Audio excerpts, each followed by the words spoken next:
ici. Aux gens montrent dans la papa. Mais radio du solo ezali branché. Mais oui, puis il y a un peu de la fin de la gawa na kati ndako nanga. Masuwa kitoko. Mais quand on dit ma maman, on dit merangai. Radio du solo ezana top. Mon côté.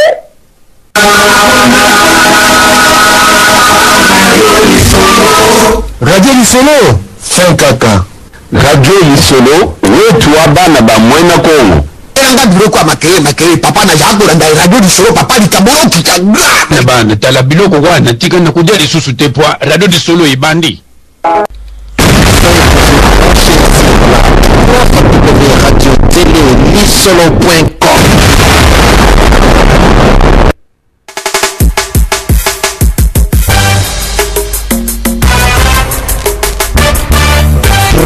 W Radio Télévision Lisolo. Facilité. Vérité, hein? Y'a solo. Yoka. Prof W. Radio Télévision Lisolo. Votre émission préférée. Bima Natono. Véron Malumba, l'homme fort, la voix de la diaspora congolaise. Soyez toujours branchés sur la 3W Radio Télévision Lisolo, votre émission préférée. Bima na tono, to bima, to toko bima te. Bima na tono, to bima, to toko bima te. Yoka. Le président Véron Malumba na Dallas, maire de la J, Edouard Bambo, les grands dépositaires célèbres, Koloto Yabaleki, Zabwana, Moussadi Kalala, Yoka, Wari Matingo, Magamboyo, Yoka.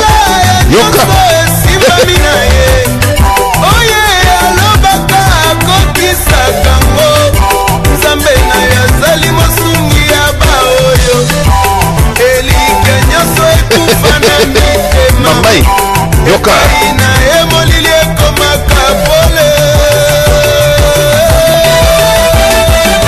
Mère Solange, jus d'orange, le président Don, Nalule, double tête, coup de tête, et jus des andames.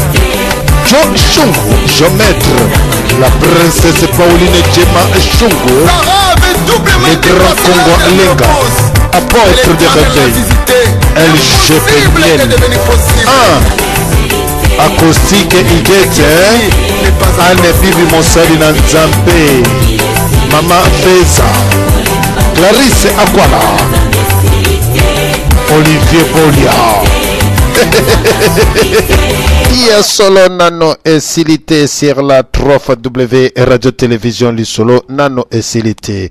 Il y a solo nano et silité pe ekosilate ndenge tolobi vérité polele oyo ezali Radio Lisolo na masolo na biso oyo tomemaka tango nyonso to na bima na tono. Il y a solo tolobi Etienne Tshisekedi parole de vérité ye azali moto oyo to tcheye na kati na diaspora to tcheye vraiment maboko pe tozali kosambela pona Etienne Tshisekedi vraiment to tcheye maboko diaspora mobimba pamba te papa oyo Etienne Tshisekedi ye amemela biso libération a libérele biso mboka esika ba imposteur bazali na kati na mboka esika oyo mboka na biso mboka ya Congo ekei na kati na kufa ya solo balobi ke vérité polele message patriotique na tous les Congolais et Congolaises partout dans le monde entier esika bino bozali bolanda ki discours ya papa na biso Etienne Tshisekedi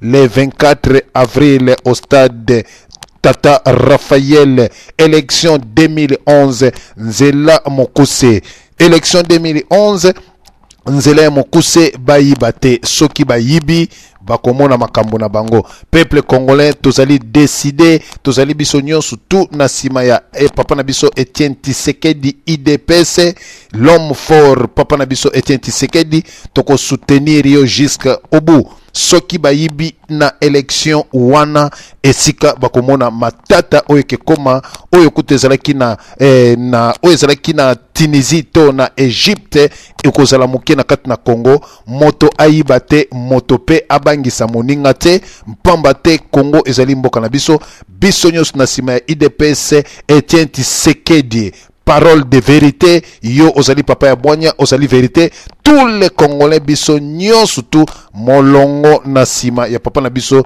Etienne Tshisekedi pona ko soutenir ye mpamba te na sima na ende tobengani banguna na sima na ende Congo ebongi pamba te papa kokende lolenge wana te tikela biso bana oya yo héritage bongisela biso mboka tika mboka na maboko ya peuple congolais et non papa na biso Etienne Tshisekedi yo okufa okende kaka boye mboka etika na maboko ya bapaya ya solo batu ya impère na tango oyo bakendaki bango nyonso tu bakimaki mboka na biso mboka ya Congo ya solo papa yo okimi mboka te ozali sur le terrain ozali ko bundela peuple congolais okomi mukolo molobi okolemba te jusqu'au bout mingi balobaki ke akufi atikali eloko pamba mais papa na biso esika yo sali tozali ko sambela makasi nzambe apesa yo abaksela mikolo mpe makasi ebele avant okende mboka o libéré mboka otika na maboko ina biso bana na yo ba congolais to ba kobongisa mboka na biso nano esilité toujours sur la trône le président Guy Roger Moté Etale va se refléter au Kende Pasteur Anabé Onyumbe Crispé Digital du soir les commandants Ibu et Switzerland Maman Elaji Wari Matingu Koloto Umsa Mbwana Yoka Edition quoi Raison du solo Vérité Kolele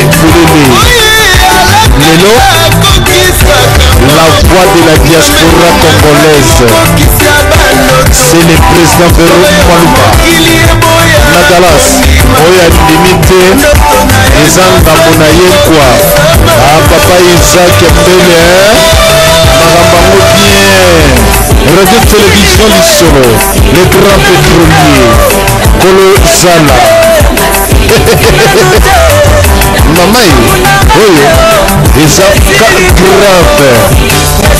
banguna bakoya sambo bakopakata banzela ebele kwa masolo oyo ya mokolo mwa lelo bima na tono tobima to tokobima te Véro Molumba ya solo bandeko bozali kolanda biso nano esili te esika oyo peuple congolais azali kolanda radio lisolo pe ozali kolanda message patriotique biso nyonso tu esengeli to bima na tono nani akobimisa biso na kati na tono na kati na Europe Véro Molumba akobimisa biso na tono nani akobimisa peuple congolais na kati na RDC na kati na tono ezali papa Etienne Tshisekedi wa Mulumba leader charismatique yonde l'homme fort élection 2011 moto aibate nzela ya élection nzela ya mokuse yeba kobimisa tous les congolais na kati na tono papa Etienne Tshisekedi pamba te victoire epesa medo bele kati na yo nzambe azali na yo pe tozali kokoma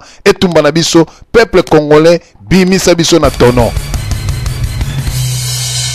Véro Molumba yeli biso lisolo malamwe bima na tono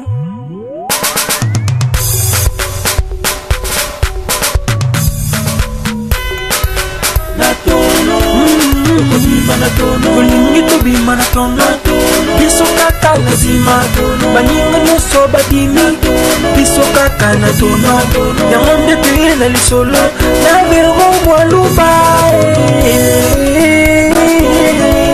tokobima na tono